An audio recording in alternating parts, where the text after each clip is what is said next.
love hearing how animals find their humans. Come on, come on. Good girl. That's a good girl, yes.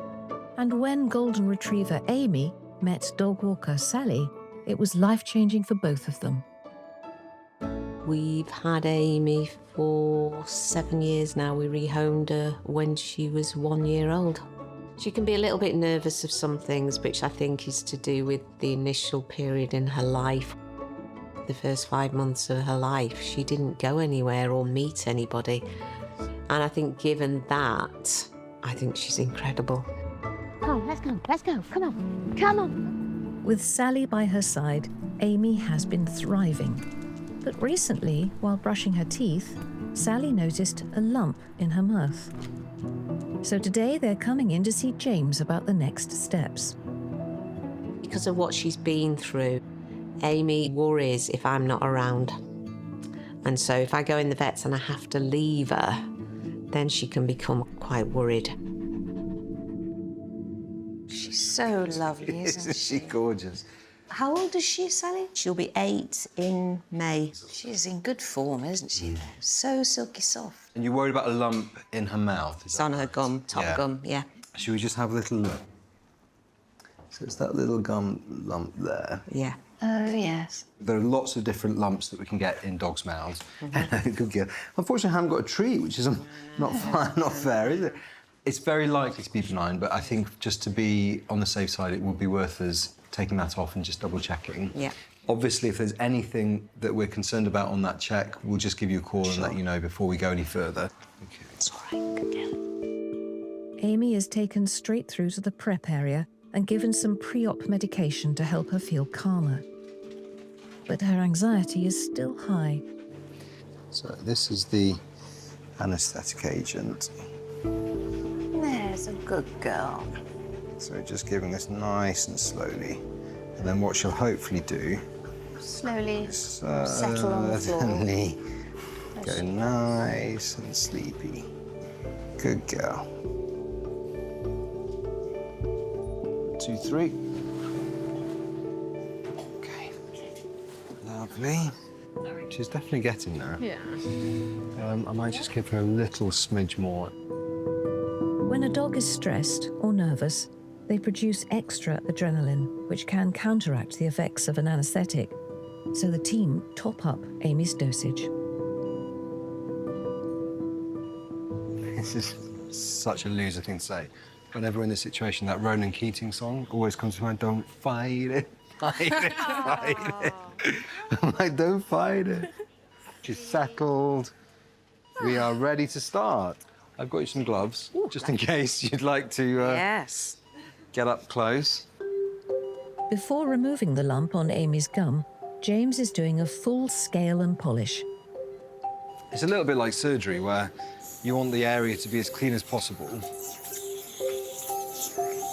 They look pretty good, actually. Yeah, they aren't too bad. But I have also noticed a bit of an issue.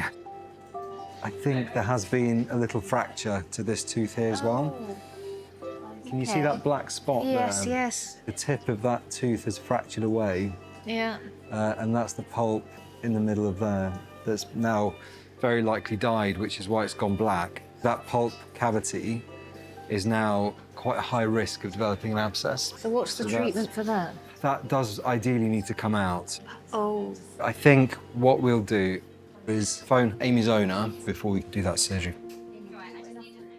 But owning an animal can be costly, and without insurance, every procedure must be paid for.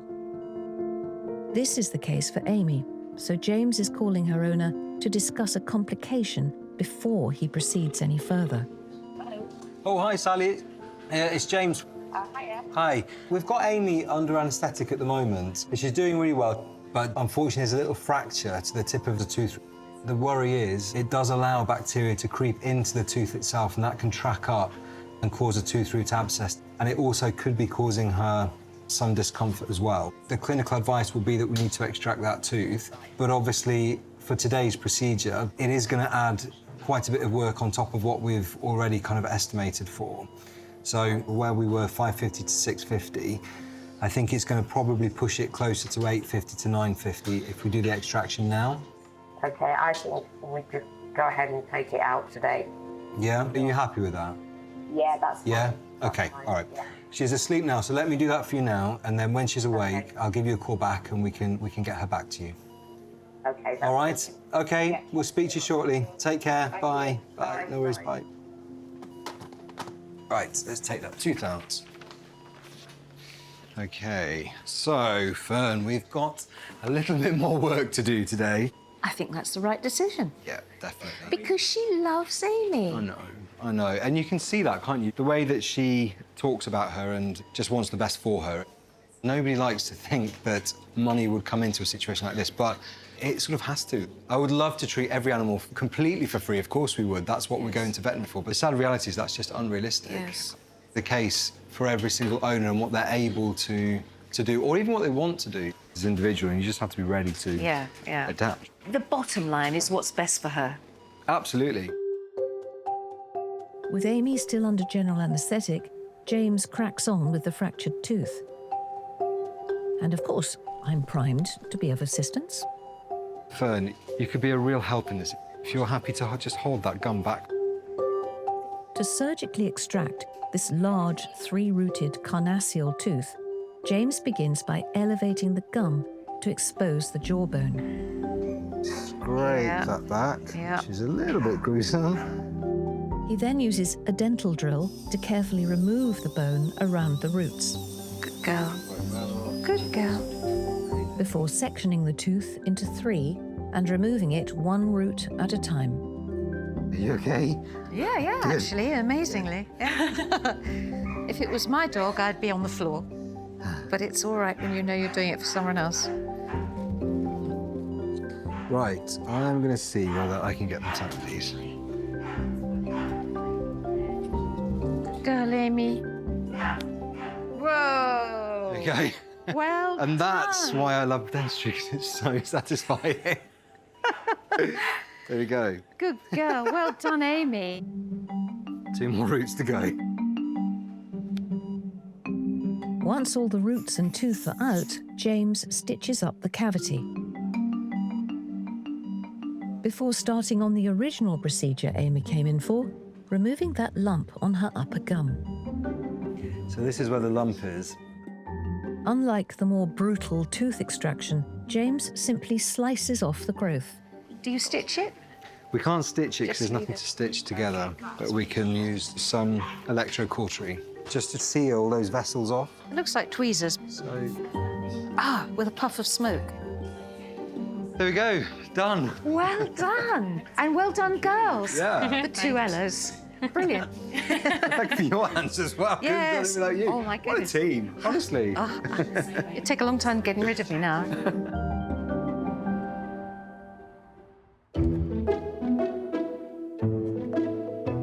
This one clinic has over 3,000 patients on their books, which they treat for hundreds of different types of conditions. If a very specialised procedure is required, however, they may call in a referral team. How's the blood pressure, do you think? Matt Hibbert and Yanis Moshopoulos are skilled veterinary surgeons with a special interest in orthopaedics. Today, they've come in to operate on 5-year-old Bulldog Bronson. Give oxygen to our little patient. Who has a complex knee injury.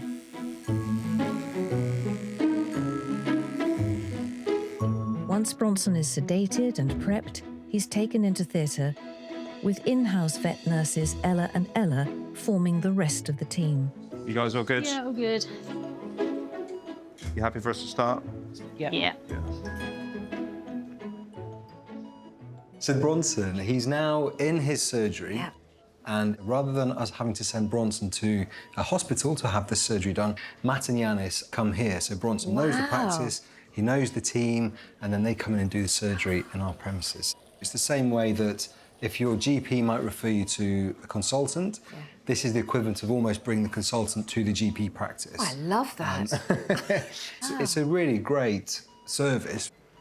This is what they do day in, day out, going around all the different practices, and they basically offer a level of surgery that is, you know, it's kind of 1 notch up from what we might be able to do ourselves here. And the surgery he's having today is? So the surgery that they're performing here is a TPLO, which is a tibial plateau levelling osteotomy.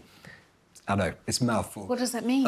So Bronson, unfortunately, has ruptured his cruciate ligament, which is a ligament in the knee. Lots of people have heard it as a football injury. You turn sharply and rupture your cruciate ligament. But the big difference between dogs and humans is that in dogs, it's actually got a genetic link to it. So this is a weakening of that ligament. So that ligament has all frayed away, which means that we can't mend the cruciate ligament. We can only stabilise the joint. If you imagine the knee joint, the bottom of the femur, which is the thigh bone, is kind of like a bit of a ball.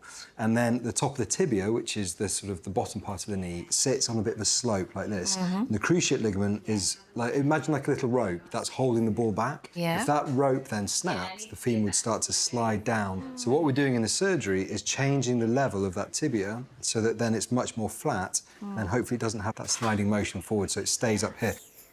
OK, and how long is recovery? So we've got 4 to 6 sort of weeks of restricted exercise and rest, followed by a programme of rehabilitation. These are big operations, but the whole point of that is to then get them back to a really good level of function so that they can enjoy a good quality of life. How much we love our pets. This presumably is an expensive operation. This will be, yeah. This Covered by insurance, hopefully. So if the insurance policy is in place and there's no exclusions there, then yes, this is something that would be covered on insurance. But it is quite an expensive operation to do, especially with the referral team coming in. But, you know, that's one of the benefits of having insurance. Do you ever go in there and just watch what they're doing? Well, I would love to, but this is high-tech work, so we kind of just peer through the window. It's rather like watching pop stars at work. You know what I mean? They're just kind of, yep, don't worry, everything's fine, we're here. Yeah. He's waving. Oh, he's waving. Wave back quick. Amazing. Amazing.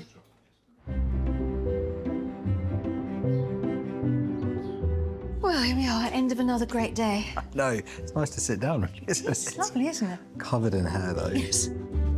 But before we head home, there's one very special dog ready to be returned to her mum. Oh, hi. Hi, How are you doing? All Come right, on in. yes, thank you.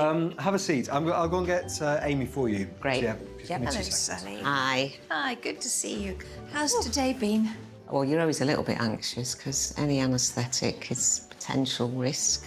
Just want to get her home now. Exactly, it's a big relief, isn't it? Oh, here she comes. Baby. Oh, Amy. Oh. Amy. Goodness me, she couldn't get through that door quick enough. Oh, baby. Oh, Mummy, I've missed you.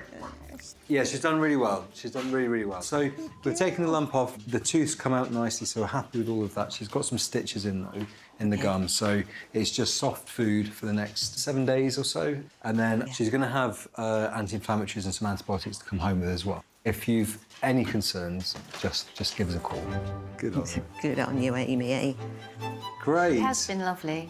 She is a good girl. Yeah, thank she's you. been a good old girl. Happy Yeah. to see you. Oh, we're happy to see you, Amy. Grapes aren't as tasty as they look. Fern Britton Inside the Vet, brought to you by Petplan.